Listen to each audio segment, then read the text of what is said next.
Estaba diciendo justamente,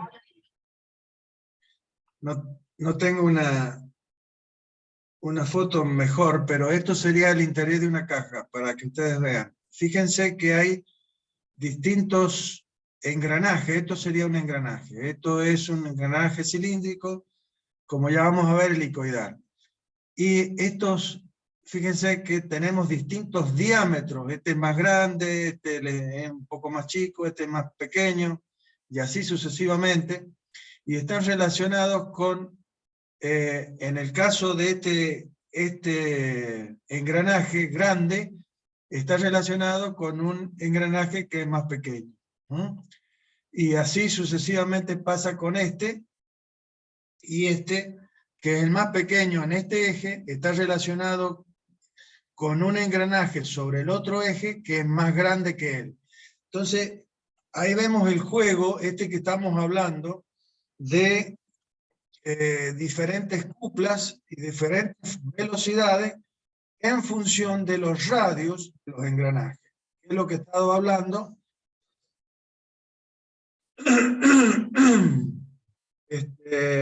hasta el momento. Es decir, en función de estos radios van a ser las cuplas que vamos a transformar y las velocidades que vamos a transmitir.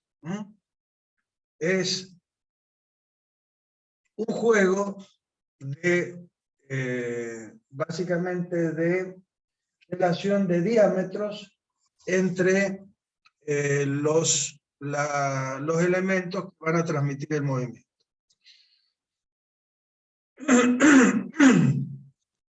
Perdón, no sé qué me pasa hoy con la garganta, disculpen.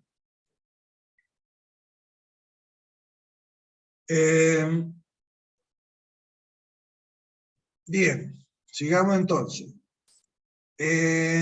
Los engranajes,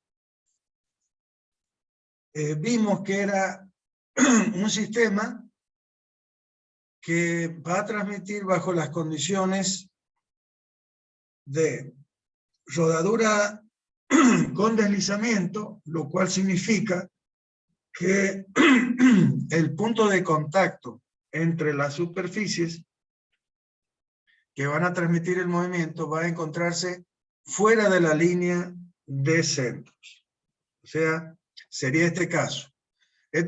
Seguimos con dos palancas cualquiera, con una forma cualquiera. Solamente lo que queremos mostrar es que estos dos cuerpos que están transmitiendo a través de este punto de contacto P, y este punto P se encuentra fuera de la línea que une los centros, que sería esta línea que está acá. En ese caso vimos que va a haber deslizamiento entre las superficies. Pero la transmisión, o sea, la relación de transmisión debe ser constante. Entonces, para que la relación sea constante, ¿qué tenía que pasar? Que la normal a ambos perfiles en el punto de contacto corta la línea que une los centros en un punto que hemos definido como punto M. Ese punto se llama punto de paso. Normalmente se designa como punto de paso. ¿Y qué se tiene que cumplir? Que para cualquier otro par de puntos de contacto entre estos dos perfiles, o sea, estos dos cuerpos van a seguir moviéndose. Por lo tanto, el contacto entre estos dos perfiles se va a hacer entre otro par de puntos pertenecientes a cada uno de estos cuerpos.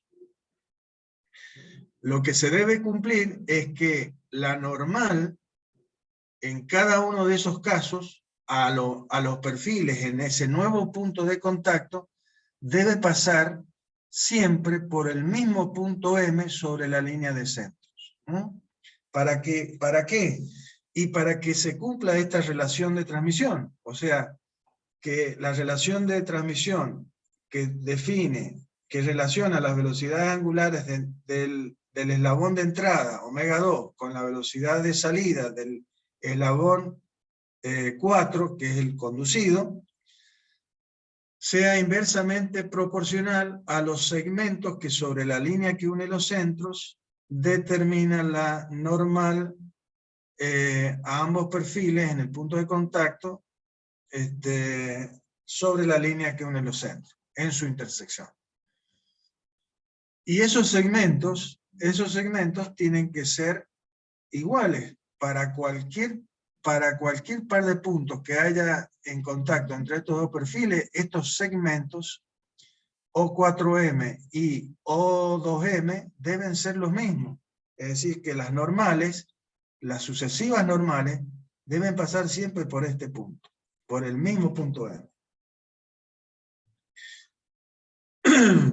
Por lo tanto, si eso sucede, vamos a tener que, si este eslabón 2 se mueve siempre a la misma velocidad, o sea que omega 2 es constante, este eslabón 4 va a girar siempre a la misma velocidad omega 4, que será otro valor, ¿sí?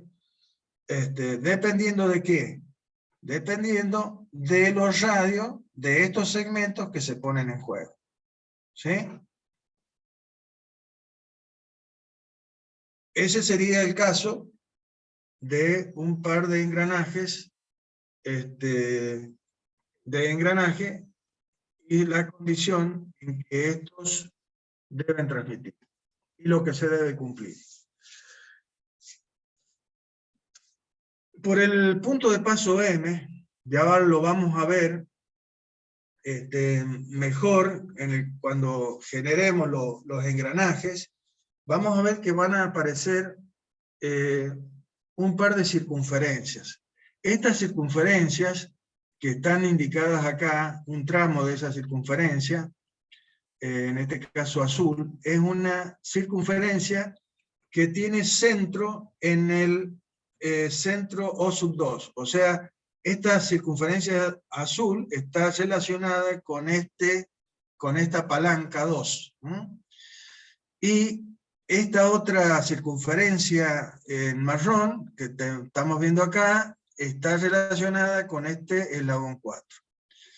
Estas circunferencias, si ustedes ven, son tangentes en el punto M y tienen centro en los centros de rotación de cada uno de los eslabones. Estas circunferencias se denominan en los engranajes circunferencias primitivas. Las circunferencias primitivas son un par de circunferencias ficticias, o sea, no son reales, son ficticias, pero que representan, esto lo tienen que tener claro y lo tienen que entender, porque es muy importante, porque en función de esta circunferencia es que luego se define todo lo que es la nomenclatura de los engranajes. Toda la nomenclatura de los engranajes, todas las dimensiones de los engranajes se hacen en función de estas circunferencias. Por eso son muy importantes. Y además el cálculo cinemático de los engranajes se hace en función de estas circunferencias primitivas. ¿Y por qué? Y porque estas circunferencias primitivas representan un par de ruedas de fricción que transmitirían con la misma relación de transmisión que lo hacen las ruedas dentadas. O sea, que lo hacen los engranajes. ¿Y por qué va a ser eso? Y porque si ustedes se fijan en la geometría de este dibujo, van a ver que los segmentos O4M y O2M, que definen la relación de transmisión para el caso de estas dos ruedas que representan a estos dos eslabones que representan un par de engranajes, estos dos segmentos son igual a los radios de cada una de las circunferencias. Por lo tanto, este par de circunferencias transmitirían con la misma relación de transmisión que lo hacen las ruedas dentadas. lo estamos tapando esto. Lo que estoy hablando yo está escrito acá en la pantalla, nada más que lo estoy tapando. Entonces, fíjense, los radios R2, que es el radio de la circunferencia primitiva 2, y el radio R4 de la circunferencia primitiva 4, son iguales a los segmentos O sub 2M y O sub 4M, respectivamente. Por lo tanto, si nosotros reemplazamos en esta ecuación de la relación de transmisión, vamos a poder igualar acá a R4 sobre R2. Por lo tanto, las dos circunferencias que representarían un par de ruedas de fricción ficticias, esas ruedas de fricción transmitirían con la misma relación de transmisión que lo hacen los engranajes. Básicamente sería eso.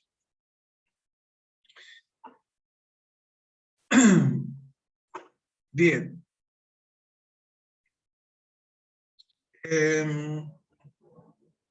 No olvidar lo que he dicho.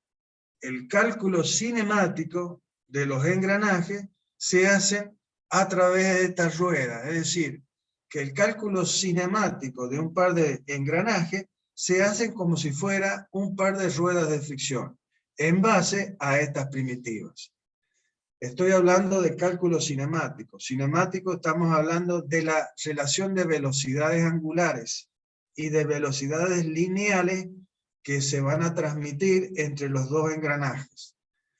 No estoy hablando de cálculo dinámico o cinético, que significa introducir las fuerzas que se ponen en juego. Si bien nosotros ya vamos a ver un poco de cinética, o sea, vamos a ver vamos a ver a los engranajes y a las fuerzas que actúan sobre los engranajes, pero lo vamos a ver desde una manera muy particular, solamente mostrando las fuerzas que van a aparecer. Pero eso no es suficiente para calcular un engranaje. El cálculo dinámico de un engranaje significa conocer procedimientos de cálculo que llevan a calcular el esfuerzo que va a soportar un diente de un engranaje. Eso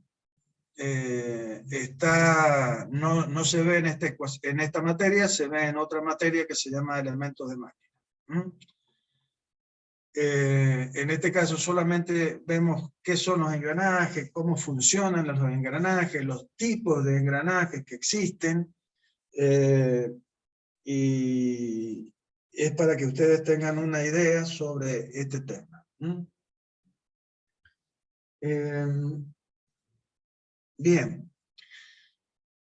continuemos entonces con el tema de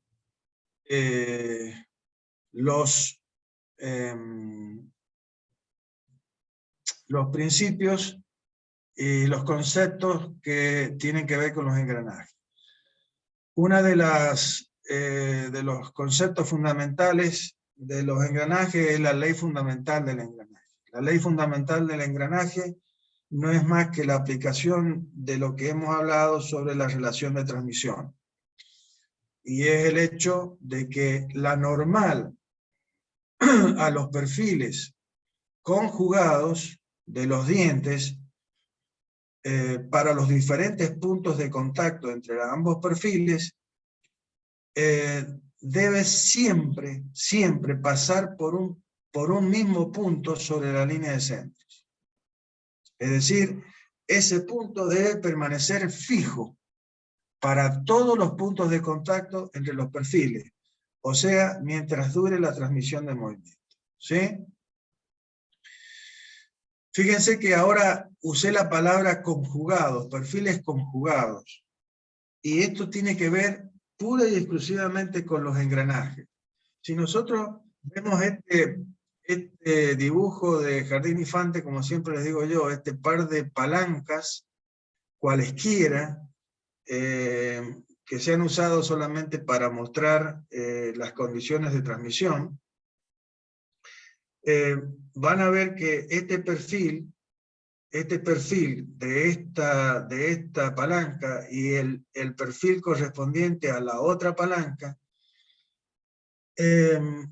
van a distar mucho de ser perfiles conjugados. O sea, les aseguro que cuando estos dos perfiles pongan en contacto otro par de puntos entre estos dos cuerpos, esta normal a ambos perfiles en ese nuevo punto no va a pasar por este punto M, va a pasar por otro punto cualquiera sobre la línea que une los centros, pero no va a cumplir con que pase por el punto M. Para que eso suceda, para que esta normal sea cualquiera el par de puntos que se ponen en contacto entre los dos perfiles de ambos cuerpos, pase siempre por el punto M, estos dos perfiles deben ser conjugados. ¿Sí?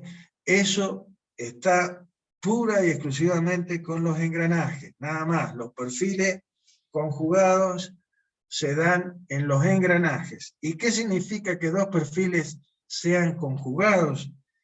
Y simplemente significa que cumplen con la ley fundamental del engranaje. ¿Sí? Es decir, que esos perfiles van a tener una forma que van a asegurar que la normal a esos perfiles pase siempre por el mismo punto M sobre la línea de centro. Ustedes me preguntarán, ¿y cómo logramos dos perfiles, ingeniero, que cumplan con esta condición? Existe un método que en el caso de ustedes no lo van a ver porque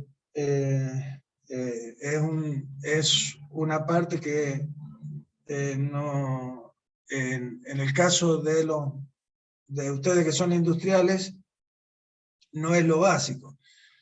En cambio, para los mecánicos, que son los que calculan todos estos sistemas, sí es básico.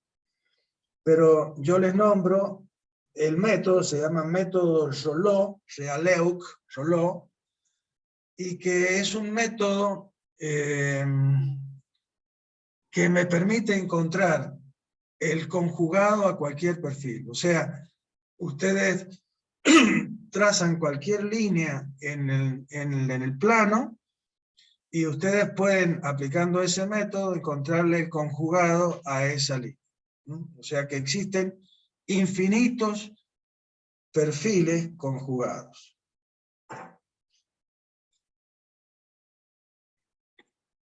El tema es que en la industria no usamos infinitos perfiles conjugados, sino que de todos ellos se han elegido una cantidad que tiene que ver con las diferentes aplicaciones, o sea, las diferentes funciones que nosotros necesitamos cumplir entre dos cuerpos en la transmisión de movimiento. Por eso existen perfiles que se llaman perfiles de envolvente o involuta, ¿sí? Que es el que vamos a ver nosotros, para que tengan una idea del comportamiento de un engranaje. Pero existen otros como los cicloidales, existen hipoidales, o sea, cada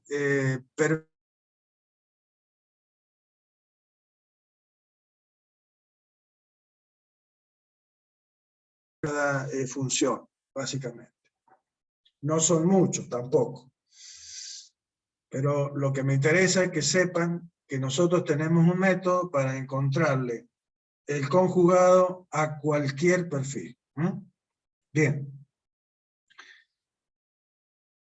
En este GIF que ustedes están viendo en este momento, lo que se está mostrando es justamente un par de ruedas dentadas, donde estamos viendo el contacto entre los dientes. Estas piezas son los dientes de los engranajes. Y vemos cómo las superficies que están definidas por estas líneas curvas son lo que se denominan los flancos de los dientes, o los perfiles o flancos de los dientes, a través de los cuales se hace el contacto. Vamos a definir entonces el perfil devolvente o de involuta. Bien. Es definición esto, no construcción.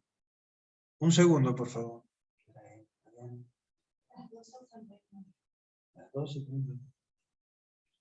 Bien. El perfil devolvente es un perfil que se define a partir de un círculo base. Este círculo base, como ustedes están viendo en la pantalla, es a partir del cual se va a definir o se va a generar el perfil devolvente. Existen dos definiciones del perfil devolvente. Una que es una definición simple, voy a llamarle así, por no decirle casera, y otra definición que es más geométrica. El tema es que necesitamos de las dos definiciones para después ver cómo es que se cumple la ley fundamental del engrane y cómo se generan estos perfiles en el caso de generar un sistema de dos engranajes que van a transmitir movimiento. La primera definición va a tomar a este círculo base y lo va a considerar como si fuera un carretel de hilo. Es decir, esta circunferencia base, este círculo base, va a representar a un carretel de hilo, donde tenemos, por supuesto, un hilo enrollado en el mismo. Este punto D es un punto que pertenece, que es vamos a considerar que es el extremo del hilo. Entonces, la definición dice que si nosotros tomamos el extremo del hilo y comenzamos a desenrollar el hilo con la condición de que el hilo se mantenga tenso, entonces, a medida que este hilo se comienza a desenrollar, el punto extremo del mismo, el punto D, se va a ir moviendo sobre el plano del dibujo, ocupando diferentes posiciones geométricas. Es decir, el punto D, que en este momento estaba sobre el círculo base, el punto D, pasó a otra posición que es la DU. Está definida por DU. Donde el hilo, saliendo tangente al círculo base, ha ocupado esa nueva posición. Si seguimos desarrollando y manteniendo esta situación, vemos que el mismo punto D ha ocupado ahora una nueva posición sobre el plano que está definida por D2. Y el hilo está tenso, por supuesto, saliendo tangente al círculo base. Si hacemos una más, vemos exactamente lo mismo. Entonces, el punto D, que es el extremo del hilo, a medida que lo hemos ido desenrollando, ha ido ocupando diferentes lugares geométricos sobre el plano. De 1, de 2, de 3. Si ahora unimos todos esos puntos, todos esos lugares geométricos que ha ocupado un mismo punto, que es el extremo del hilo, eso nos va a dar una curva. Esta curva es lo que se denomina la evolvente de círculo.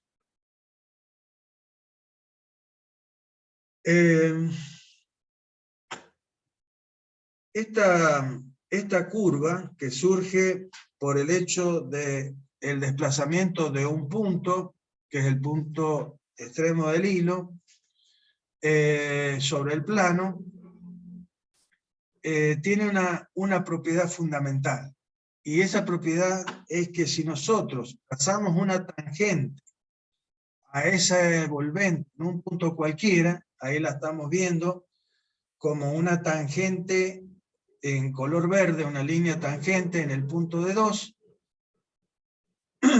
podemos decir que si nosotros trazamos esa tangente a la envolvente en un punto cualquiera, una normal a esa tangente, que es la que está apareciendo como roja, una normal a esa tangente, es a su vez tangente al círculo base. Entonces, la propiedad, vuelvo a repetirla, es que si nosotros trazamos una tangente a la envolvente en un punto cualquiera de la envolvente, una normal a esa tangente es a su vez tangente al círculo base. Si ustedes ven, esa normal que hemos trazado no es más que el hilo, que se mantiene tenso, ¿no? Y que va en esa situación de ir desenrollándolo y manteniéndolo tenso, es el radiogenerador, eso se llama a esa normal, es el radiogenerador del envolvente. Geométricamente, esta normal sería el radio de curvatura de la envolvente en el punto D. Este otro radio, para el caso del punto D3, desde el punto de tangencia hasta el punto D3, sería el radio generador, o sea, el radio generador, y por lo tanto el radio de curvatura de la envolvente.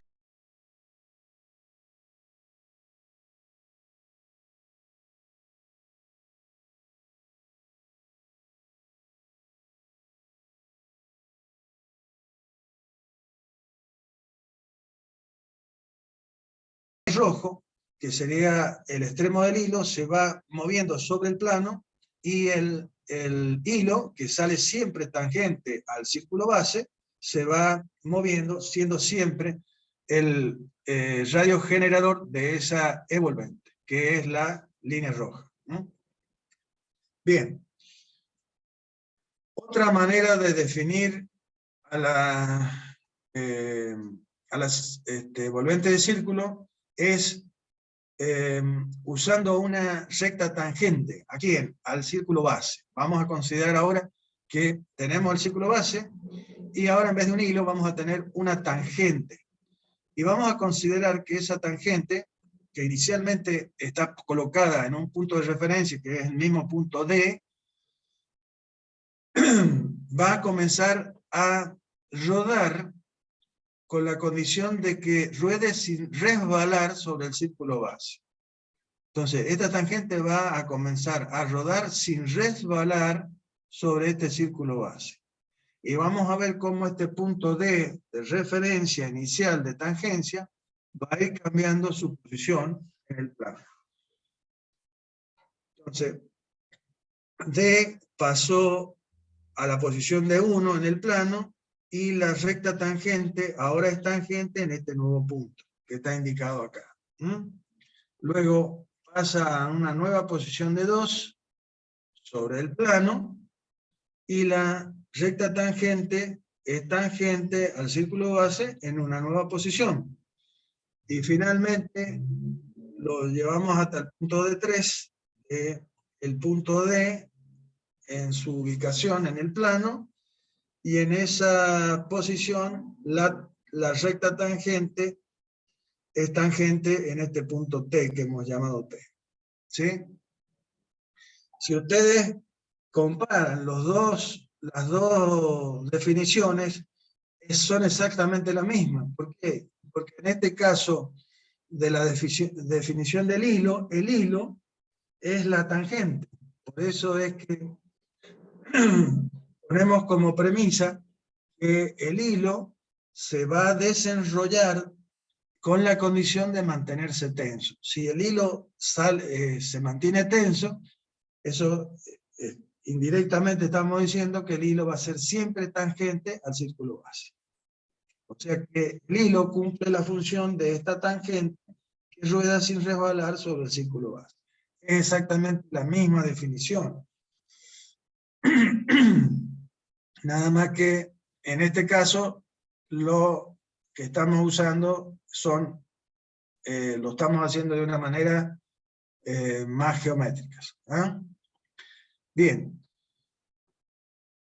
En el GIF de la izquierda se muestra justamente, para que ustedes vean visualmente, entonces, cómo es que la tangente al rodar sobre el círculo base, este primer punto de referencia va generando sobre el plano esa curva que es la curva envolvente del círculo. Si ahora unimos todos los puntos, como dijimos para el caso anterior, todos los puntos que ha ocupado ese primer punto de referencia de contacto o de tangencia, al unir a todos esos lugares geométricos generamos esa envolvente. Si pasamos una tangente en un punto cualquiera, esto luego una normal a esa tangente va a ser, esa normal va a ser tangente al círculo base. Esta propiedad que estamos diciendo de la envolvente del círculo es la propiedad fundamental para demostrar que el perfil de envolvente es un perfil que cumple con la ley fundamental del engrane. Eso lo vamos a ver más adelante. Pero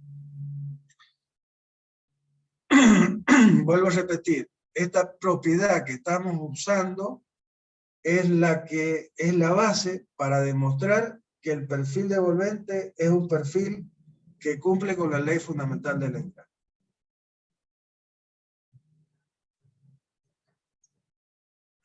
De esta definición geométrica,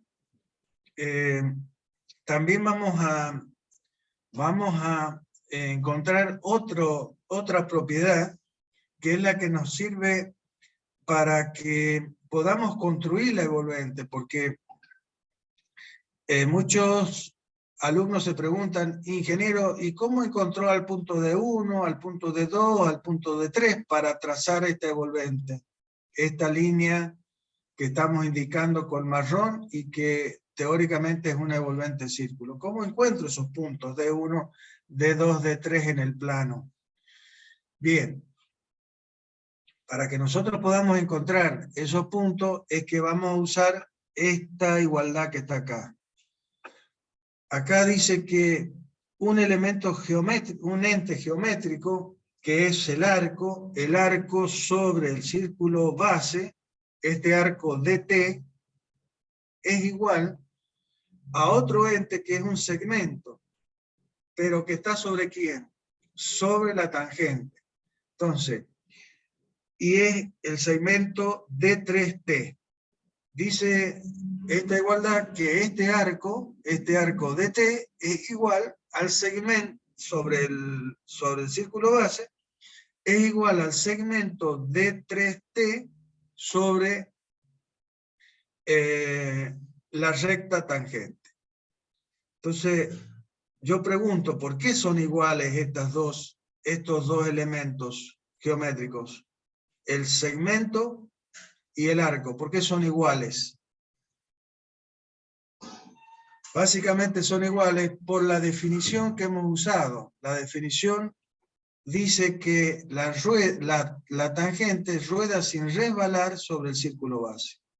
Eso quiere decir que hay una relación biunívoca entre puntos del arco y puntos de la tangente. Por lo tanto, este arco es igual a este segmento. Otras personas lo ven como lo que realmente pasa también en forma práctica. Y es el hecho de que este segmento es toda la longitud del hilo que estaba enrollada sobre este arco. Entonces, básicamente es otra manera de verlo, ¿sí? Pero eso es porque porque estamos obligando a que la recta tangente rueda sin resbalar sobre el círculo base. En el momento que esta tangente rueda, desliza sobre el círculo base, quiere decir que le corresponden a un punto del arco, le corresponden más puntos sobre la recta tangente. Bien. Lo importante es que esta igualdad me va a permitir construir la envolvente de círculo. ¿Por qué? Porque si este arco es igual a este segmento, esto me va a permitir encontrar los puntos D1, D2, D3. ¿Cómo lo vamos a hacer? Lo vamos a hacer tomando el primer cuadrante del círculo, ¿sí? Y lo vamos a dividir en tantas partes como nosotros queramos. Partes iguales, partes iguales. Voy a usar este mismo dibujo para explicarlo. Entonces, supónganse, nosotros acá podríamos haber hecho una línea más, ¿sí?